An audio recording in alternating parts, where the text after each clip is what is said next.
Pesadelos em Foco. A loja era um daqueles lugares que parecia respirar memórias, ou talvez segredos. Clara entrou meio sem querer, só para dar uma olhada, como quem não quer nada, mas lá no fundo já sabendo que ia sair com algo especial. O sino da porta tilintou baixinho, como um suspiro cansado de quem já viu gente demais passar. A luz do sol entrava pelas frestas da janela empoeirada, desenhando raios dourados que dançavam no chão de madeira gasta. E lá estava ele, o vestido. Não era só branco, era um branco que parecia guardar histórias, como uma folha em branco que alguém rabiscou e depois apagou, deixando só traços invisíveis. Cara, isso é destino, pensou ela, enquanto seus dedos roçaram a seda fria. Era como se o tecido puxasse sua mão, chamando a atenção para si. A vendedora, com aquele sorriso meio amarelo, disse algo sobre o vestido ter história. Clara achou graça. História? Que nada. Isso aqui é futuro. Mas aquela frasezinha ficou martelando na cabeça dela, feito música ruim que não sai dos ouvidos. Nos primeiros dias, tudo parecia perfeito, quase mágico. Só que tinha algo errado. Clara começou a sonhar com uma mulher chorando baixinho, como água escorrendo por uma parede velha. Acordava toda suada, com a sensação de que alguma coisa, ou alguém, estava ali, bem perto, observando. Uma noite, enquanto tentava dormir, ouviu um som estranho, tipo, sei lá, unhas arranhando o tecido? Quando foi ver, o vestido estava pendurado, quieto, imóvel. Ou será que não? Porque, quando ela olhou de novo, teve a impressão de que o zíper tremeu sozinho, como se estivesse respirando. Ela balançou a cabeça, xingou-se mentalmente por ser tão impressionável. Mas, naquela mesma madrugada, sentiu algo gelado tocar sua nuca. Virou rápido, pronta para dar uma bronca no gato, mas não tinha ninguém lá. Ninguém além do vestido, claro, ainda pendurado, quietinho, até demais. Foi aí que as marcas começaram a aparecer. Aquela tarde chuvosa parecia pesada, como se o céu inteiro estivesse sentado em cima da cidade. Clara resolveu experimentar o vestido de novo, só para ter certeza de que ainda estava perfeito, dizia a si mesma. Mas, quando passou o tecido pelo corpo e começou a abotoar o zíper, foi como se o ar no quarto tivesse mudado. Primeiro, veio uma pressão leve na cintura, quase imperceptível. Depois, um aperto firme, como braços tentando puxá-la para dentro do próprio vestido. Que diabo é isso? Resmungou ela, tentando soltar o zíper com as mãos trêmulas. Quando finalmente conseguiu tirá-lo, percebeu marcas vermelhas na pele, como se alguém a tivesse agarrado com força descomunal. E teve o espelho. Ah, o maldito espelho. Enquanto ajustava o cabelo, distraída, ela viu algo estranho no reflexo. Não era exatamente ela. Atrás, meio turva, havia uma figura com véu, parada ali como uma sombra que não pertencia ao lugar. Clara girou o corpo tão rápido que quase tropeçou nos próprios pés. Nada. Só o silêncio pesado do quarto e o som da chuva batendo nas vidraças, pingando como lágrimas grossas de um céu choroso. Os sonhos ficaram mais intensos depois disso. Toda noite era a mesma cena, uma mulher sozinha no altar escuro, cercada por velas que tremeluziam feito corações prestes a parar. Havia algo no jeito como ela chorava, um som baixo e arrastado, como se carregasse o peso do mundo nas costas. E aquela voz. Clara jurava que ouvia seu nome sendo chamado, sussurrado com uma urgência que gelava até os ossos. No começo, achou que fosse estresse, coisa de quem tá com a cabeça cheia de detalhes do casório.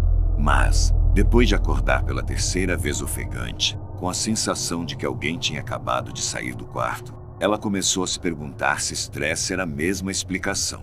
No dia seguinte, enquanto guardava o vestido no armário, notou algo ainda mais estranho. Ele parecia diferente. Não era só o brilho do tecido, que agora refletia a luz de um jeito quase sinistro, como olhos observando na escuridão. Era como se o vestido estivesse vivo, respirando devagar, esperando o momento certo. Quando Clara fechou a porta do armário, Ouviu um rangido baixo, como um suspiro de reprovação. E, antes de dormir, teve a impressão de que o barulho das gotas de chuva lá fora tinha virado algo mais alto, mais próximo. Um som que lembrava passos leves ecoando pelo corredor. O grande dia chegou depressa demais, como se o tempo tivesse decidido correr só para deixar tudo ainda mais confuso. A igreja estava tão cheia que parecia até que o ar tinha ficado mais denso, pesado como chumbo. Flores brancas e velas iluminavam o altar, mas a luz das chamas tremia de um jeito estranho, como se algo invisível as assoprasse devagar. Clara entrou devagar, segurando o braço do pai, com o coração batendo forte feito tambor. O vestido parecia ainda mais vivo naquele dia. Era como se ele próprio caminhasse ao lado dela, guiando seus passos pelo tapete vermelho. Quando ela chegou perto do noivo, sentiu uma coisa esquisita, um frio que vinha de dentro do tecido, como se estivesse vestindo gelo. E então aconteceu. No meio da cerimônia, enquanto o padre lia as palavras solenes, um burburinho começou entre os convidados. Alguns cochichavam, outros apontavam para algo atrás dela. Clara olhou por cima do ombro, mas não viu nada, ou melhor, ninguém. Até que o fotógrafo, suando frio, mostrou a foto que tinha acabado de tirar. Na imagem, bem ao lado dela, havia uma figura translúcida, com um véu cobrindo o rosto e braços estendidos, como se implorasse por ajuda. Ou talvez, como se quisesse puxá-la para dentro do próprio vestido. Antes que alguém pudesse dizer qualquer coisa, um grito cortou o ar. Foi um som agudo, desumano, que ecoou pelas paredes da igreja como unhas arranhando o vidro. Todo mundo se virou na mesma hora, mas Clara simplesmente sumiu. Só o vestido ficou ali, caído no chão como uma casca vazia. O véu flutuou por alguns segundos, leve como fumaça, antes de cair lentamente sobre o tecido branco. Os convidados correram até o altar, procurando algum sinal dela, mas não havia nada. Nenhum rastro, nenhum barulho, só aquele silêncio pesado que fazia os ouvidos zumbirem. Algumas pessoas juraram ter ouvido risadas vindas do vestido momentos antes do desaparecimento. Risadas baixas, quase infantis, mas com algo errado, distorcido, como um disco arranhado. Outros dizem que viram uma sombra se movendo dentro do tecido, como se algo estivesse tentando sair. Hoje, o vestido está de volta àquela loja empoeirada onde tudo começou. Dizem que ele fica lá pendurado, quieto, esperando a próxima pessoa que vai experimentá-lo. Mas, vez ou outra, clientes juram sentir algo estranho ao passarem por ele. Um frio que sobe pela espinha, um sussurro inaudível que parece chamar seu nome. E, se você encostar o ouvido no vidro da vitrine, pode ouvir algo parecido com um choro abafado. Ou talvez seja só sua imaginação. Só uma coisa é certa, ninguém nunca mais viu Clara. Foi numa dessas tardes de céu encoberto, dessas que parecem carregar uma história escondida nas nuvens cinzentas, que ele passou em frente ao brechó. A placa da loja rangeu com um vento preguiçoso, quase como se estivesse chamando sua atenção. Ei, entra aqui, vem ver o que está guardado. Ele hesitou por um segundo, meio sem vontade, mas algo naquele lugar tinha um jeito estranho de atrair. Empurrou a porta rangente, e o som pareceu ecoar mais alto do que deveria. Lá dentro, o ar era pesado, impregnado com aquele cheiro característico de coisa velha, de memórias largadas no fundo de algum baú esquecido. O brechó era um labirinto bagunçado de objetos fora de moda, móveis desgastados e roupas amontoadas em prateleiras tortas. No meio de tudo isso, seu olhar paralisou num casaco. Não era só o estilo peculiar dele, meio antiquado, todo desenhado em tons de azul escuro e cinza, com botões que brilhavam feito pequenas pérolas gastas. Era outra coisa. Uma sensação engraçada, como se o casaco já tivesse escolhido o dono antes mesmo de ser tocado. Parecia vivo, de um jeito que não fazia sentido. Ele pegou a peça nas mãos e sentiu um peso diferente, como se cada fibra carregasse histórias que ele nem podia imaginar. Barato, soltou a vendedora, com um sorriso meio forçado, as rugas ao redor dos olhos dela apertadas demais para parecerem naturais. Ele pagou sem discutir, meio hipnotizado. e saiu com o casaco dobrado debaixo do braço. Quando chegou em casa, vestiu-o pela primeira vez. Foi então que começou aquela sensação estranha. Um frio úmido, tipo quando você sai do banho e esquece a toalha no outro cômodo, só que diferente. Era como se o próprio mar tivesse invadido o tecido, trazendo consigo um eco distante de ondas quebrando e vozes abafadas, quase imperceptíveis. No começo, ele achou que fosse impressão, mas os sussurros ficaram mais claros. E, pior ainda, ele começou a perceber que o casaco parecia mudar conforme o tempo passava, às vezes mais pesado, outras mais leve, como se respirasse junto com ele.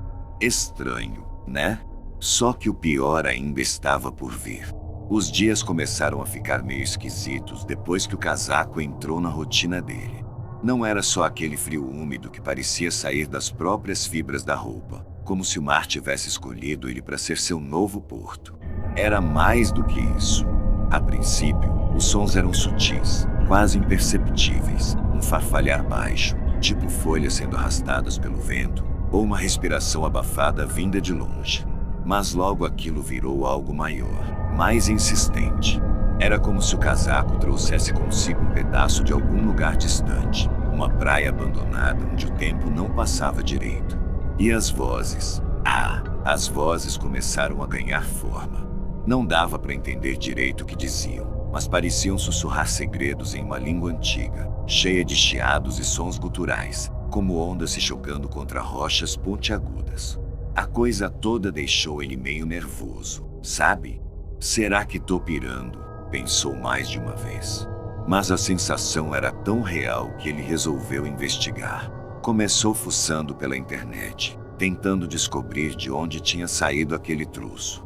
Foi quando achou a história, e cara, foi como levar um soco no estômago. O casaco pertenceu a um marinheiro que desapareceu durante o naufrágio décadas atrás.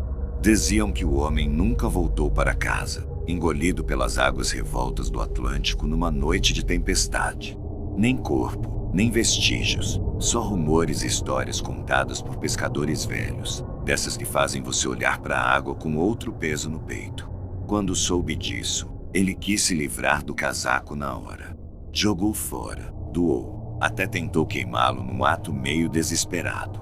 Mas, caramba, nada funcionava.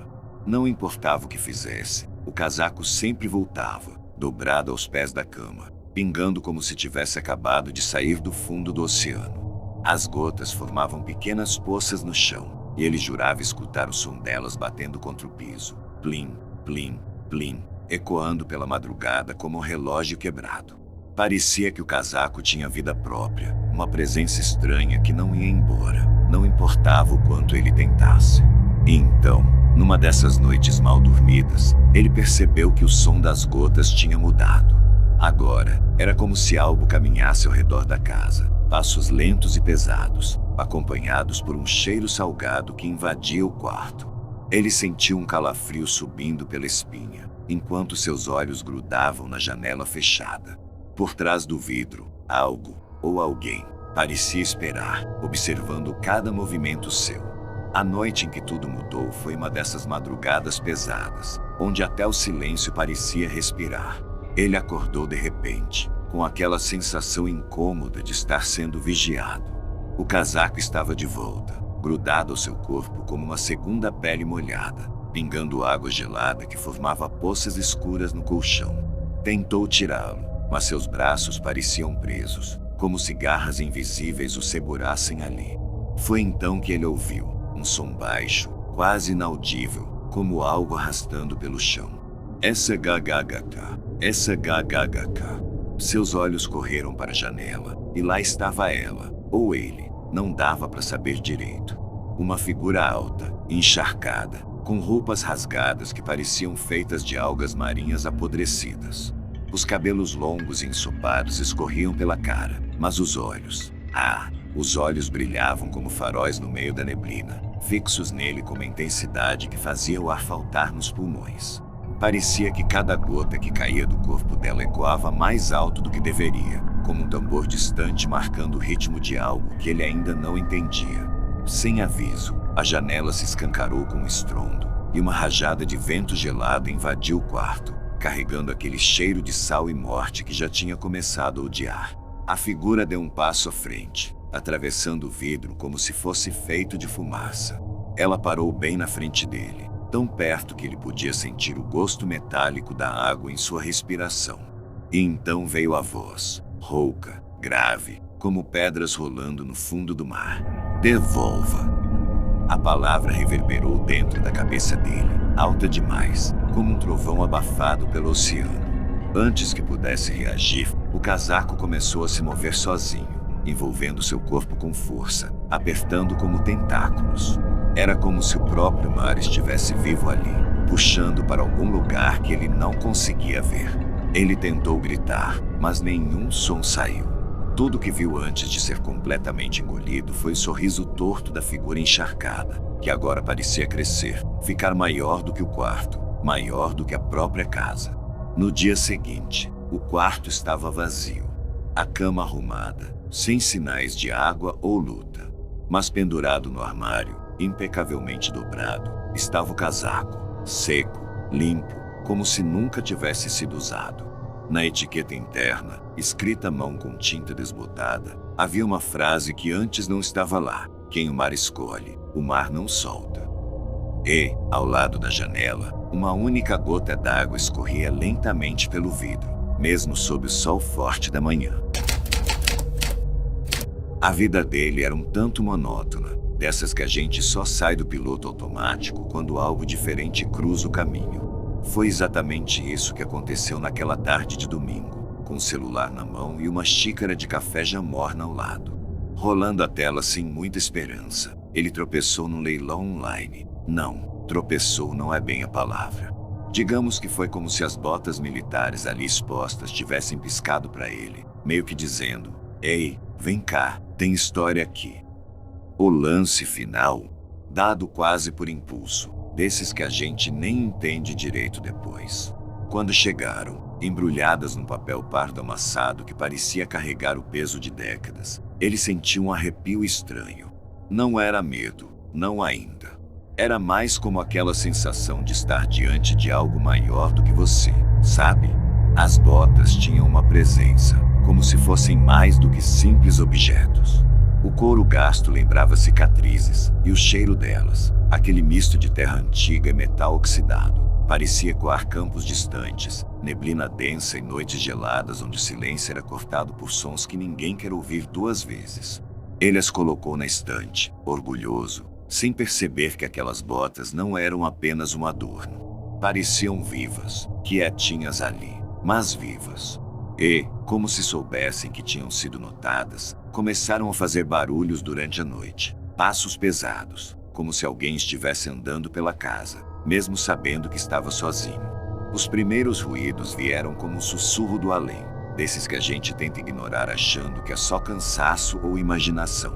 No começo, ele jurou que era o vento batendo nas janelas ou talvez o encanamento fazendo das suas. Afinal, casas antigas sempre têm seus próprios rangidos e gemidos. Mas os passos eram outra história.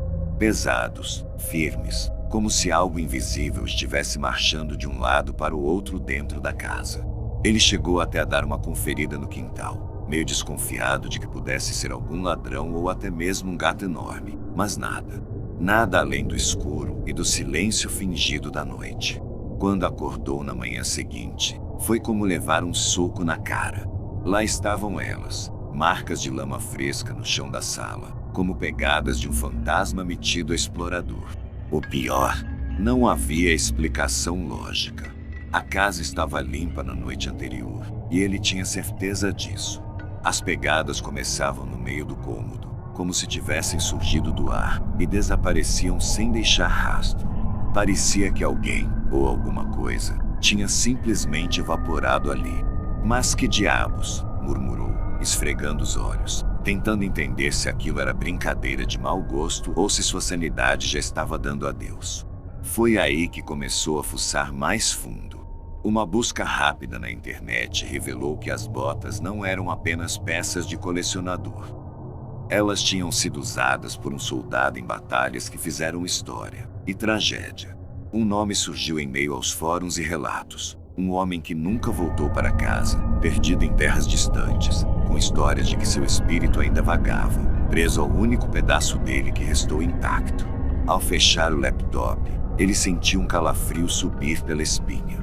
Era como se as botas na estante tivessem escutado cada palavra digitada. E, naquela noite, quando os passos recomeçaram, eles pareciam mais próximos, mais pesados, como se estivessem vindo diretamente para o quarto. A escuridão daquela noite era diferente, como se o próprio ar tivesse engolido qualquer traço de luz.